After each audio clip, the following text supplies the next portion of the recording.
Benjamin आप लोगों के ब्लूम थे जिन्होंने दी थी क्या, आपकी ये टेक्सोनॉमी। कब दी थी ये टेक्सोनॉमी, डेट भी याद होना चाहिए, ईयर भी याद होना चाहिए। 1956 के अंदर ब्लूम्स टेक्सोनॉमी पहली बार आई थी।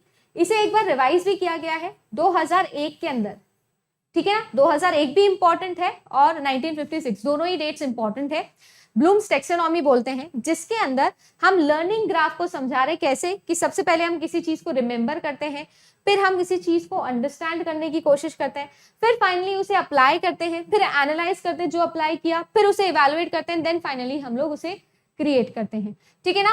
एनालाइज को हम एनालिसिस भी बोल सकते हैं। और यहाँ पर आपके रिविजन के अंदर जो रिवाइज वर्जन था उसमें सिंथेसिस आ गया था, ये भी याद रखिएगा, ठीक है ना। Synthesis, then evaluation and then आपका क्रिएशन। तो ब्लूम्स टेक्सोनॉमी के अंदर जो ये आपके नीचे के पार्ट है इसे हम लोग पैसिव पार्ट्स बोलते हैं, और apply, analyse, evaluate and creation वाला जो पार्ट होता है उसको हम लोग एक्टिव पार्ट बोलते हैं। दोनों को मर्ज करके, इंटीग्रेट करके ये जो है ये ब्लूम ने दिए थे 1956 के अंदर, जिसके मतलब हर एक पोर्शन पे हम क्या कर रहे हैं, ये वो वाला फेज है, ठीक है ना। तो अगर मैं पैसिव लर्निंग की बात करूं, ट्रेडिशनल लर्निंग की बात करूं, तो यहाँ पर बच्चा नई इंफॉर्मेशन को क्या कर रहा है, अच्छे से कंसीव करने की कोशिश करेगा, देन फाइनली उसे कंसीव करने के बाद अप्लाई करके कुछ नया सीखने की बात करेगा। वेयरएज अगर हम लोग एक्टिव लर्निंग मैकेनिज्म की बात करें तो यहाँ पर बच्चा जो सीख रहा है, जो याद कर रहा है चीजें, फैक्ट्स जो गैदर कर रहा है, वो सारी चीजें अपनी मर्जी से कर रहा है, सिर्फ डायरेक्शन वाले पेज के लिए कर रहा है।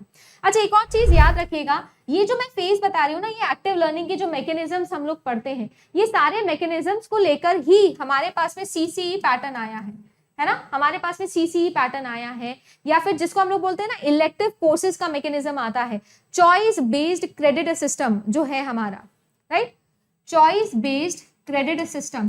ये सारे जो मैकेनिज्म्स हैं ये इस एक्टिव लर्निंग मॉडल के बिहाफ पे ही आए। चलिए सारे रहे ब्लूम्स के बिहाफ पे, बट आपका चॉइस बेस्ड क्रेडिट सिस्टम हो गया, जिसमें इलेक्टिव कोर्सेज आप लोग ले सकते हो, है ना, अपनी मर्जी से। आपके क्यूमुलेटिव इवैल्यूएशन के ऊपर ध्यान दिया जाता है। वो सब चीजें जो है वो कहाँ से आई है, एक्टिव लर्निंग से ही निकल के आई।